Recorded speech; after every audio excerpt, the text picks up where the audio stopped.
The Red Chamber. By Edogawa Rampo. 7 solemn-faced men had gathered in search of extraordinary thrills. I was one of them. Reclining in deep armchairs upholstered in scarlet velvet in the specially furnished Red Chamber, we waited impatiently for that evening's speaker to begin some strange and uncanny tale. At the center of our circle stood a large round table, also covered in scarlet velvet. 3 thick candles burned in an old-fashioned carved candelabrum, their flames swaying faintly to and fro. Around all 4 walls of the room, leaving not even a window or the entrance door exposed, heavy crimson draperies hung from ceiling to floor in rich folds.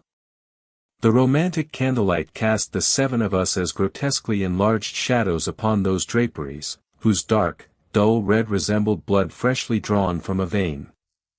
As the flames flickered, our shadows crawled across the curves of the folds, stretching and shrinking like so many gigantic insects. As always, the room made me feel as though I were sitting inside the heart of some inconceivably enormous living creature. I could almost hear that heart beating, thump, thump, with a slowness proportionate to its size. No one spoke. Through the candlelight, I gazed idly at the shadowed, dusky red faces of the men seated opposite me. Strangely, they seemed as expressionless and motionless as no masks. Presently Mr. T, the new member appointed speaker for the evening, began his story without rising, his gaze fixed upon the candle flames. In the shifting light his jaw looked like that of a skull, and each time he spoke it moved up and down with a dismal, mechanical clatter. I watched him as though he were some uncanny mechanical puppet. I am quite certain that I am sane, and others treat me as such, yet I do not know whether I truly am. I may be mad. If not quite that, I may suffer from some form of mental illness. In any event, I find this world astonishingly dull. The very act of living is so tedious, so unbearably tedious, that I can hardly stand it. At first, it is true, there was a time when I indulged in the usual variety of pleasures. Yet not one of them relieved my inborn ennui. On the contrary, each left behind only disappointment. Was that all the world had to offer? How utterly tiresome. Gradually I lost the will to try anything at all. Suppose someone told me that a certain amusement was delightful and would surely transport me with pleasure. Instead of exclaiming, "So there is such a thing. I must try it at once," I would first imagine every possible aspect of its delights. After exhausting the possibilities in my mind, I would invariably dismiss the thing. Oh, it cannot amount to much. For a time I lived quite literally doing nothing, merely eating, sleeping, and waking again. I spun fantasies in my head alone, denouncing each in turn. This was dull, that was tedious. Thus I led a life more painful than death, though to outside eyes it appeared the very height of ease. Perhaps it would have been better had I been forced to struggle for my daily bread. Even compulsory labor would have been a blessing, so long as it gave me something to do. Or perhaps it would have been better still had I been fabulously rich. With the power of a great fortune, I could surely have indulged in the magnificent extravagances, bloody games, and assorted pleasures of the tyrants of history. But since that too was beyond my reach, I could only sit idle and pass my lonely, listless days so wretchedly that, like the lazy Taro of the old folktale, I might almost have been better off dead. When I speak this way, you are doubtless thinking, yes, we understand. When it comes to being utterly bored with the things of this world, we yield nothing to you. Why else would we have formed this club and set out in search of extraordinary thrills? It was precisely because your own boredom had become unbearable that you joined us. We need no further account to know how bored you are. And you are quite right. There was no need for me to dwell on my ennui. Indeed, it was only because I believed you understood it so well that I resolved to join you tonight and tell you the strange story of my life. I have long been a frequent patron of the restaurant downstairs and naturally came to know its proprietor, our host, quite well. I had not only heard about the Red Chamber Society long ago, but had been invited to join on more than one occasion. Yet although I may seem just the sort of man who would seize upon such an offer without a second thought, I did not join until today.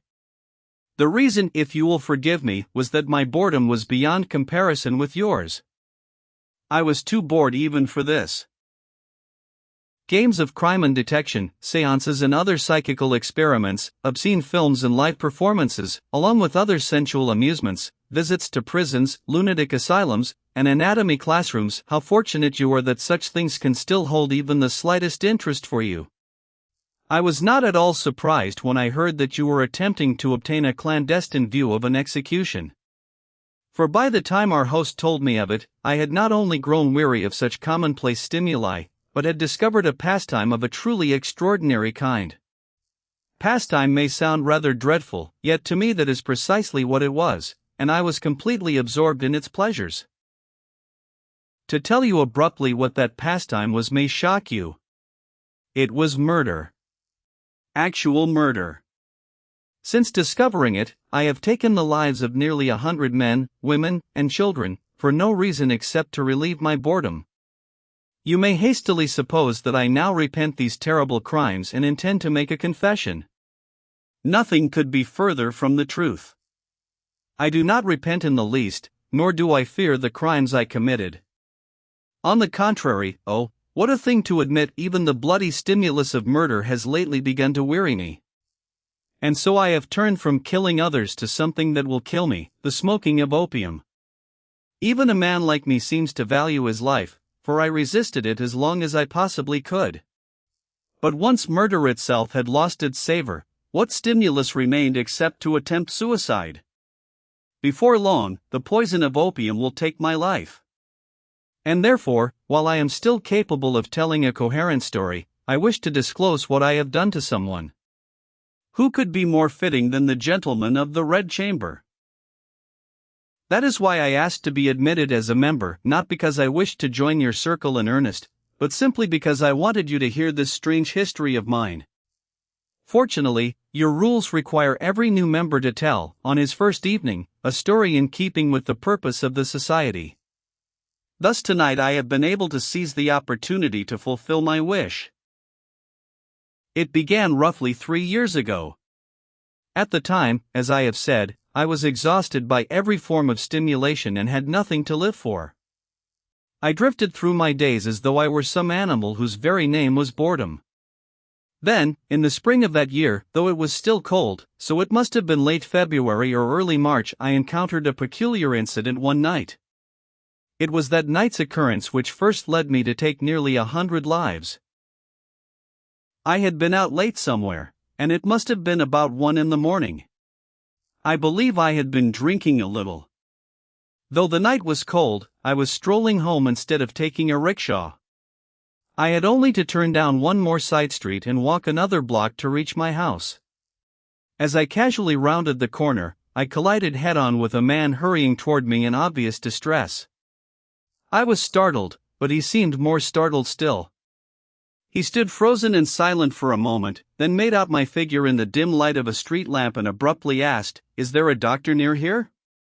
On questioning him, I learned that he was a motorcar driver. Nearby, he had run down an old man and gravely injured him. The fact that the old fellow had been wandering alone at such an hour suggested he was probably a vagrant. Sure enough, a motorcar stood only a few yards away, and beside it lay what appeared to be a man, moaning faintly. The police box was some distance away, and the injured man was suffering terribly. No doubt the driver had decided that before anything else, he must find a doctor. Since this was near my home, I knew the neighborhood well, including the locations of its medical practices. I immediately gave him these directions. Go about 2 blocks to the left. On the left-hand side you will see a house with a red lamp over the entrance. That is Dr. M's clinic. Go there and wake him. The driver at once had his assistant help him carry the injured man toward Dr. M's clinic. I watched until they disappeared into the darkness. Then, deciding there was no point in becoming further involved, I returned home. I am a bachelor. I climbed into the bed my old housekeeper had laid out for me and, perhaps because I had been drinking, fell asleep more quickly than usual. There was really nothing remarkable in any of this. Had I simply forgotten the incident, the matter would have ended there. But when I awoke the following morning, I still remembered the little occurrence of the night before. I even began wondering, for no particular reason, whether the injured man had survived. And then a peculiar thought struck me. Good God! I made a terrible mistake. I was appalled. Drunk though I had been, I had certainly not lost my senses. What could I have been thinking, sending the injured man to Dr. M's clinic? Go about 2 blocks to the left. On the left-hand side you will see a house with a red lamp over the entrance. I remembered those words perfectly. Why had I not said instead? Go about 1 block to the right. There is a surgical hospital there called Hospital K. Dr. M, to whom I had sent them, was a notorious quack, and it was doubtful whether he was capable of surgery at all. Yet in the opposite direction, closer than Dr. M's clinic, stood Hospital K, an excellent and well-equipped surgical hospital. Of course I had known it was there. I had known, so why had I given the wrong directions? Even now I cannot fully explain the strange state of mind I was in. Perhaps it was simply what one calls a momentary lapse of memory. The matter began to trouble me, so I had my housekeeper make discreet inquiries into the neighborhood gossip. Apparently the injured man had died in Dr. M's consulting room. Doctors dislike having such patients carried into their clinics at the best of times, and since it was 1 a.m, one could hardly blame them. It seems that no matter how insistently they knocked, Dr. M's people made excuse after excuse and refused for quite some time to open the door. After wasting a great deal of time, they finally carried the injured man inside, by which point it must already have been much too late. Even then, had Dr. M said, "I am not a specialist. Take him to nearby Hospital K," the man might perhaps have been saved. But what reckless folly! Dr. M apparently tried to handle the difficult case himself, and failed. According to the rumors, he lost his head and spent an unconscionably long time meddling ineffectually with the injured man. When I heard this, a peculiar sensation came over me. Who, in this case, had actually killed the unfortunate old man? The driver and Dr. M each bore some responsibility, of course, and if the law were to punish anyone, it would probably punish the driver for negligence. Yet was I not, in fact, the person most gravely responsible? Had I directed them to Hospital K instead of Dr. M's clinic, the injured man might have been saved without difficulty. The driver had merely injured him, he had not killed him. Dr. M had failed because his medical skill was deficient, and for that alone he could scarcely be blamed. Even if he did bear some responsibility, the root of the matter was my choice to send the man to the unsuitable Dr. M. In other words, depending entirely upon my directions at that moment, the old man might have lived or died. Certainly, it was the driver who injured him. But was it not I who killed him? That is assuming my directions were merely an accidental error. But what if they had not been an error? What if I had deliberately given them because I intended to kill the old man? What then? The answer is obvious. In fact, would I not have committed murder? Yet although the law might punish the driver, it would probably never even suspect me, the true murderer.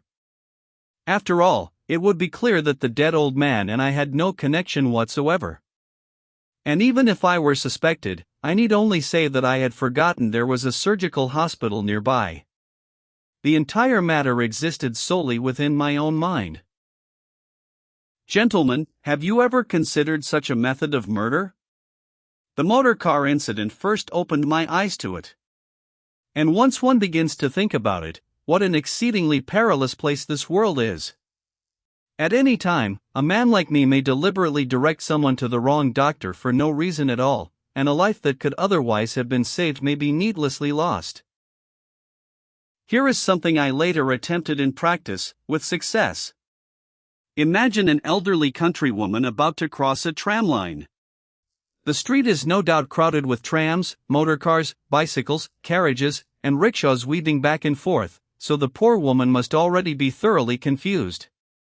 Just as she puts one foot onto the track, suppose an express tram comes rushing toward her like a gale and draws within a few yards. If she fails to notice it and simply continues across, she will cross without incident. But should someone shout, "Look out, ma'am," she will instantly panic, unable to decide whether to hurry the rest of the way across or retreat. She is certain to hesitate. And if the tram is already too close to stop, those 3 words, "Look out, ma'am," may gravely injure her, or perhaps even take her life. As I have said, I once used this method to kill an elderly countrywoman quite successfully. Here Mr. T paused briefly and gave an eerie laugh.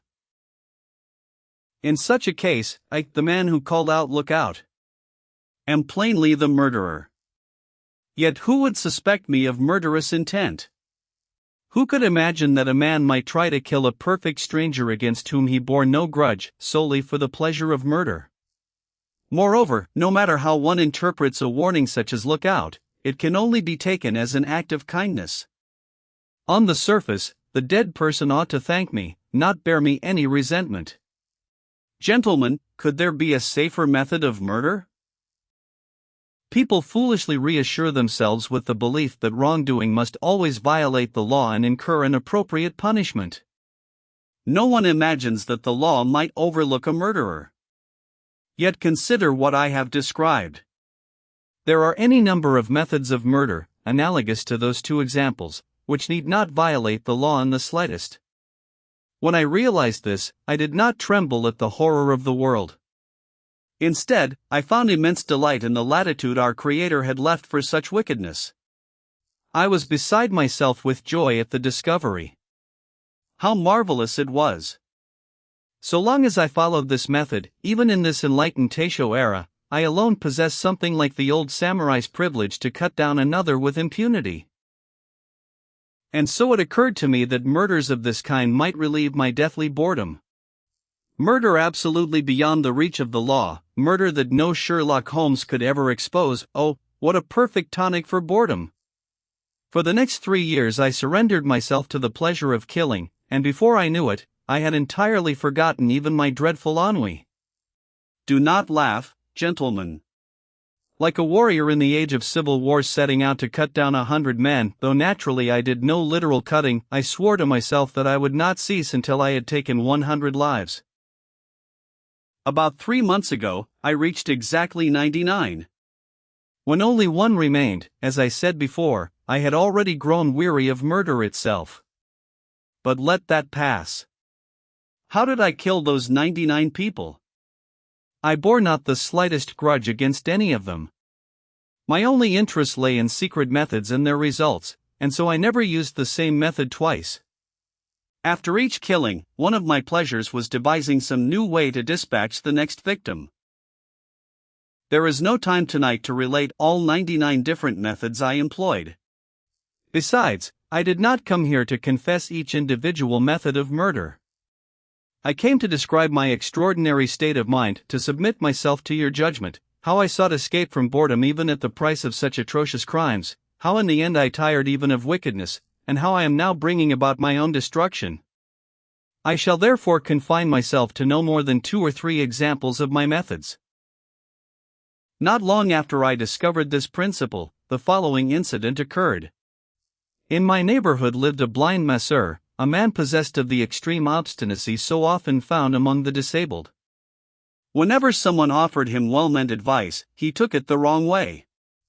Do not make a fool of me just because I cannot see. I know that much perfectly well myself. He invariably did the opposite of whatever he had been told. His stubbornness was truly beyond the ordinary. One day, as I was walking along a broad street, I encountered this obstinate masseur coming toward me. With his customary insolence, he carried his cane over one shoulder and bobbed along humming to himself. Sewer work had begun on that street the day before, and a deep trench had been dug along one side of it. Being blind, he could not see the sign closing that side to traffic. Unaware of any danger, he strolled placidly beside the very edge of the trench. The sight of him suddenly suggested an ingenious plan. And so I called out, "Hey, N." I called the masseur by name, for I often employed his services and we knew one another. "Careful. Move left. Keep to the left." I deliberately made my tone sound somewhat playful. Given his nature, I reasoned, he would suspect I was teasing him. Instead of moving left, he would surely make a point of going right. Just as I expected, he replied, "Ha, ha, ha. Always joking, aren't you?"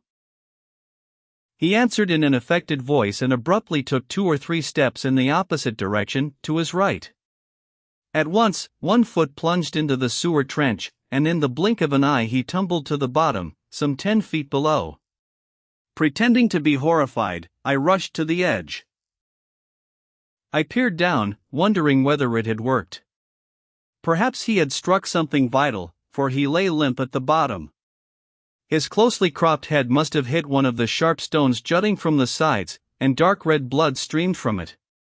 He also appeared to have bitten through his tongue, for blood was flowing from his mouth and nose as well.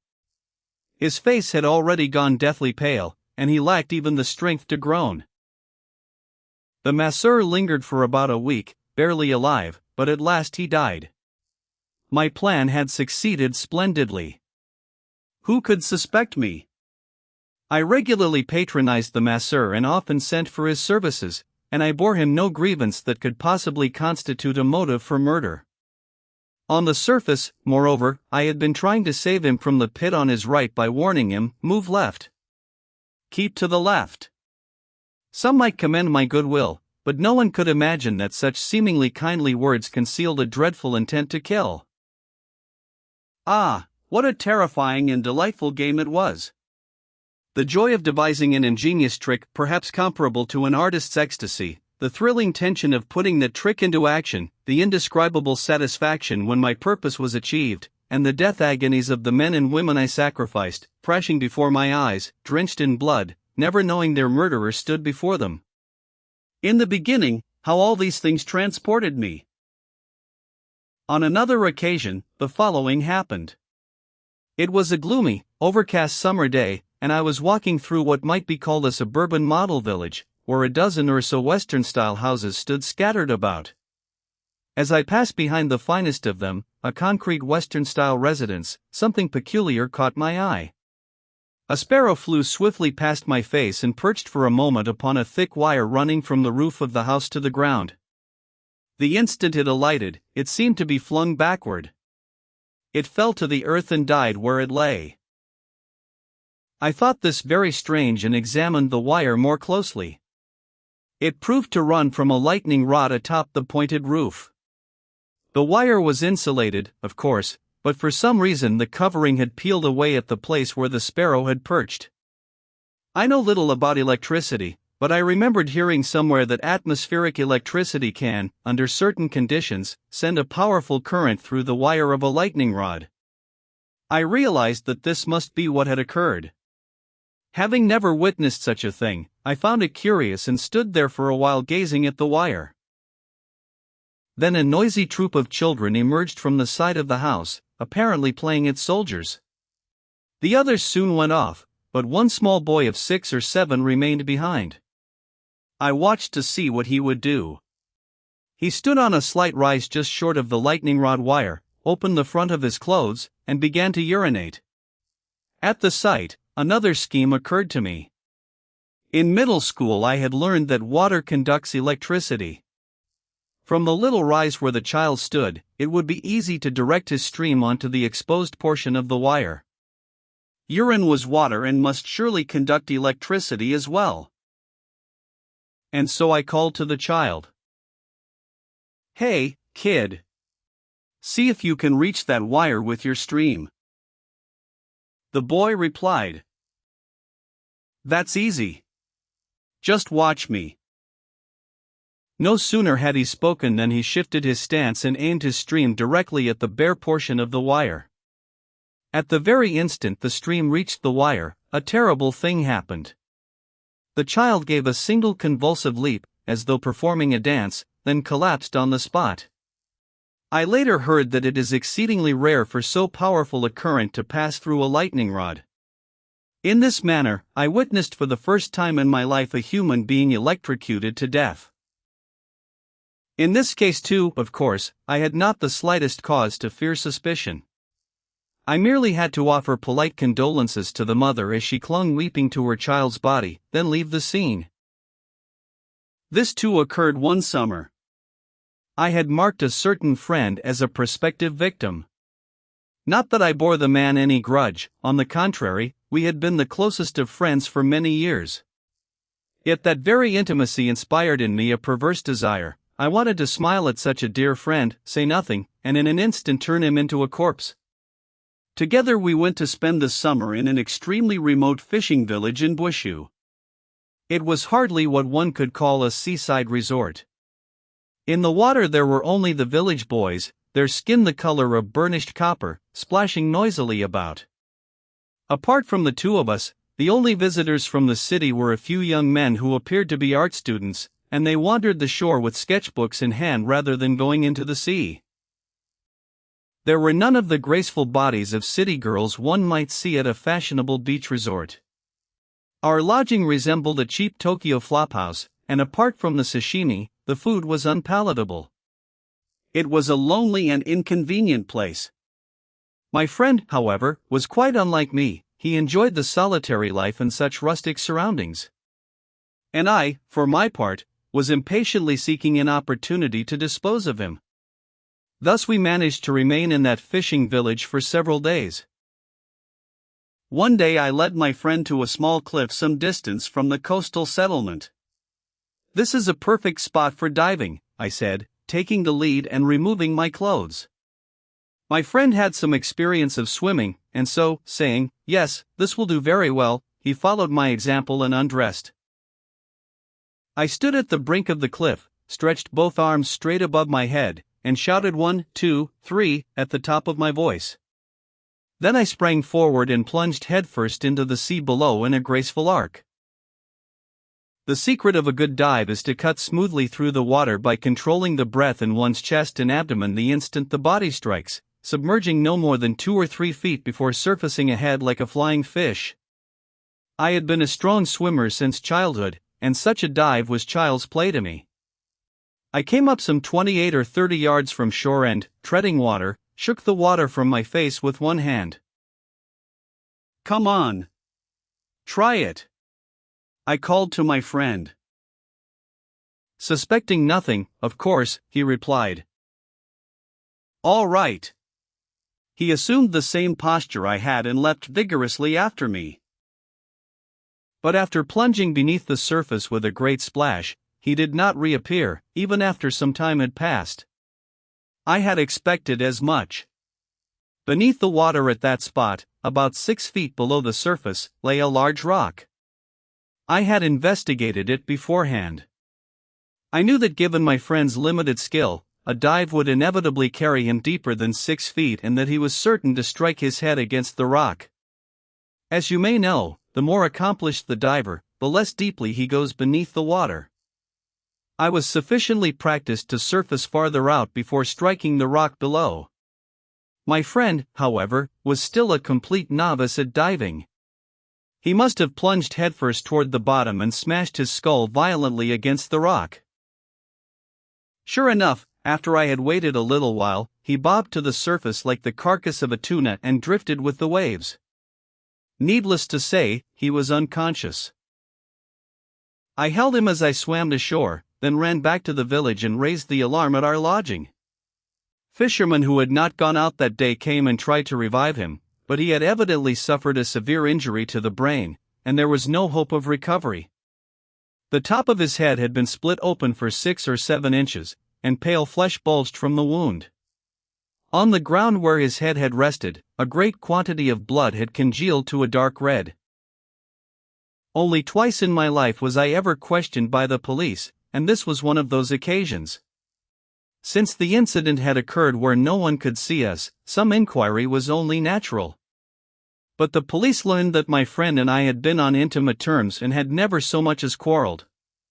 The circumstances also made it clear that neither of us had known about the rock below, that I had narrowly escaped harm because I was a strong swimmer, and that he alone had met with disaster because he was less skilled.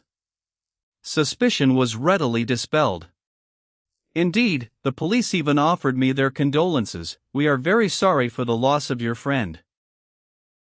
But there would be no end if I were to relate each example in this fashion. I believe I have told you enough to give you a general understanding of what I call murder absolutely beyond the reach of the law. They were all of this kind. On one occasion, I mingled with the audience at a circus and suddenly struck an outrageously bizarre pose, one too embarrassing to describe here, distracting a female performer walking a tightrope high overhead and causing her to fall. At a fire, I told a wife who was half mad with terror as she searched for her child that the child lay asleep inside the house. "There, can you not hear the crying?" I suggested, sending her rushing into the flames, where she burned to death. On another occasion, I crept behind a young woman just as she was about to throw herself into the water and suddenly cried "wait," in a strange, shrill voice. She might otherwise have thought better of suicide, but the shock made her pitch into the water. I could go on without end. But the night is already far advanced, and you surely have no wish to hear more such cruelty. I shall therefore give you just one last, rather unusual example, and then conclude. From what I have told you so far, it may appear that I always killed only one person at a time. There were many occasions when this was not so. Otherwise I could hardly have killed 99 people in less than 3 years, using methods that never once violated the law. The occasion on which I killed the greatest number at once was, yes, it was in the spring of last year. You must all have read about it in the newspapers at the time. A train on the Chuo line derailed, leaving many dead and injured. That was my work. The method was absurdly simple, but it took considerable time to find the right location. From the beginning, I had decided upon a place somewhere along the Chuo line. The route not only passed through mountain country ideal for my plan, but had long been notorious for accidents.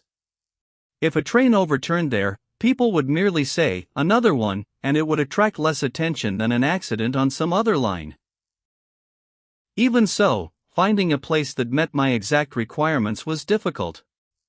I searched for a full week before deciding upon a cliff near Station M. Since there was a modest hot spring resort near the station, I took a room at one of the inns. Day after day, I bathed and went walking, doing my best to appear like a genuine convalescent taking the waters for an extended stay. This obliged me to waste another 10 days or more. At last, judging that it was safe to proceed, I set out one day on my customary walk along the mountain paths. About 1.25 miles from the inn, I reached the top of a low cliff and waited motionless for twilight to gather. Directly below me, the railway tracks curved around the base of the cliff. Beyond the tracks, the land fell away in the opposite direction into a deep, precipitous ravine. Far below, almost lost in the haze, I could see a small mountain stream flowing along its floor. Presently the time I had selected in advance arrived. Although no one was watching, I deliberately made a show of stumbling slightly and kicked a large stone I had already chosen. It lay in such a position that the lightest kick would send it tumbling from the cliff and down onto the tracks. Had I failed, I intended to try again with another stone as often as necessary. But when I looked, I saw that it had landed perfectly atop one of the rails. An outbound train would pass over that rail in half an hour. By then it would be completely dark, and since the stone lay beyond a curve, the engineer could not possibly see it. Having made certain of this, I hurried back toward Station M. The mountain path was 1.25 miles long, so the journey took me well over 30 minutes. I entered the station master's office and cried, in a voice of apparent panic, "This is terrible." "I am staying here to take the waters," I told him, wearing a deeply anxious expression. I went walking along the top of the cliff beside the railway line, about 1.25 miles from here. As I started to run down a slope, I accidentally kicked a stone over the edge and onto the track below. If a train passes that spot, it will certainly be derailed. It may even plunge into the ravine. I tried every path I could find in order to remove the stone, but I am unfamiliar with the mountains and could discover no way down that high cliff. I thought it better to hurry here than waste any more time. Could you not have it removed at once? The station master looked startled. This is terrible. The outbound train has just passed through. Ordinarily it should already be beyond that point by now, but that was exactly what I had intended. As we spoke, the conductor of the outbound train, one of the few to escape the wreck, came running to the station with the news. The train had overturned, leaving countless passengers dead or injured. Then the uproar began. As a consequence of the affair, I was taken to the police station at M and held there overnight.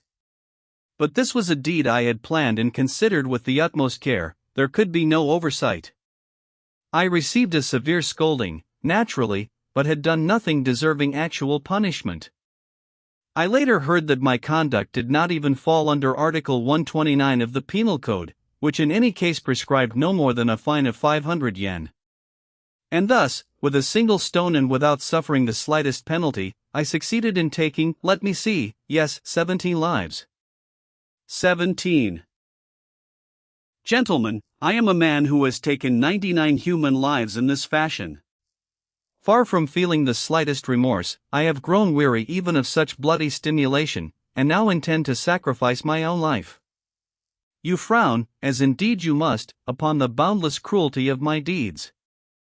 Yes, for an ordinary person they must appear acts of unimaginable depravity. Yet I beg you to consider, if only a little, what it was to suffer boredom so terrible, that I would commit such monstrous crimes to escape it. I could find nothing else in life that made it worth living. Gentlemen, I ask you to judge me. Am I mad? Am I what one might call a homicidal maniac? Thus ended the ghastly and exceedingly bizarre life story of our speaker that evening. His eyes were somewhat bloodshot, clouded and showing too much white, like the eyes of a madman, as he looked from one listener's face to the next. Yet not one of us opened his mouth to answer or pass judgment. There were only 7 flushed faces, rigid and motionless in the faint, ominous flicker of the candle flames. Suddenly, something flashed upon the drapery near the door. As I watched, the silver gleam slowly widened. It was a round silver object emerging from between the red curtains, gradually completing its circle like a full moon breaking through dense clouds. From the first instant I knew it to be the large silver tray, borne in both hands by the waitress, upon which our drinks were served. And yet the atmosphere of the red chamber, which transformed everything into fantasy, made that ordinary tray seem like the charger bearing the prophet's severed head, thrust from the ancient well by a slave in Salome. I half expected the tray to be followed from between the curtains by the glittering blade of a Chinese broadsword.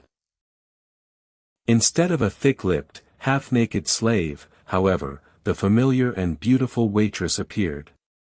She moved cheerfully among the 7 men, serving the drinks, and her presence introduced an oddly discordant note, as though a breeze from the ordinary world had entered that dreamlike chamber so utterly remote from it. Around her seemed to float all the noisy gaiety of the restaurant downstairs, its glittering song and dance, its drunken revelry, and the wanton shrieks of young women. Here goes, I'm shooting.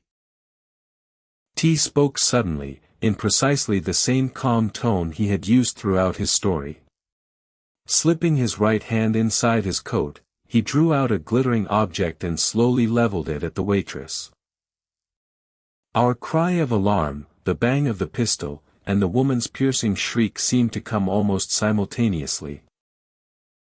Naturally, we all sprang from our seats. But, oh, what good fortune! The woman he had fired at stood unharmed, merely staring in bewilderment at the drinking vessel shattered before her. Ha ha ha ha ha. Mr. T burst into laughter like a madman. It's a toy. Only a toy. Ha ha ha. I fooled you completely, Hannah. Ha ha ha.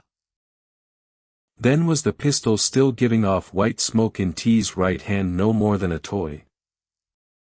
You scared me. Is it really a toy? The waitress, who appeared to have known T for some time, was still pale as she approached him. Here, let me see it. Why, it looks exactly like the real thing.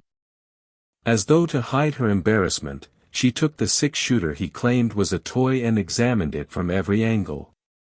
Presently she said, I'm so annoyed, I think I'll shoot you too.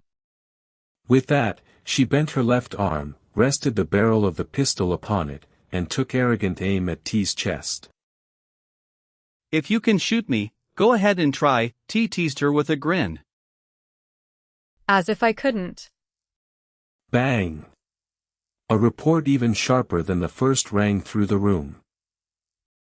Ugh, a hideous, indescribable groan sounded. T heaved himself up from his chair, then crashed to the floor. He began thrashing his arms and legs in agony. Was it a joke? If so, was not his writhing far too horribly convincing? We instinctively rushed around him.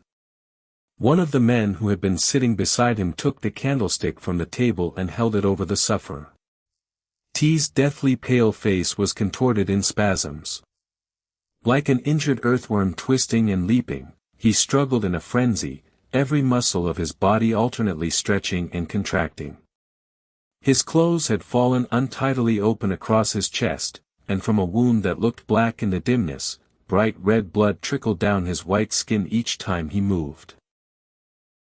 The second chamber of the six-shooter that had been passed off as a toy had contained a live round. For a long while we stood there in a daze, not one of us moving. Coming after that uncanny story, the event had dealt us far too violent a shock. Measured by the clock, it may have been only a brief interval. Yet to me at least, the time we spent standing there doing nothing seemed extraordinarily long.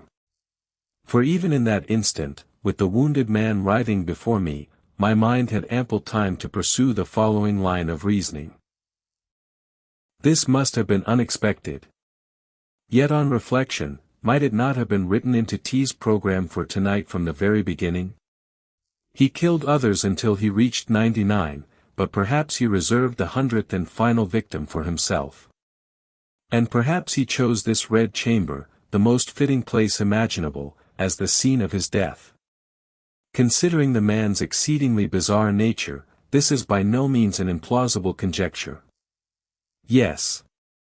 The device of first convincing the waitress that the pistol was a toy and then causing her to fire it, does that not display the same peculiar method found in all his other murders?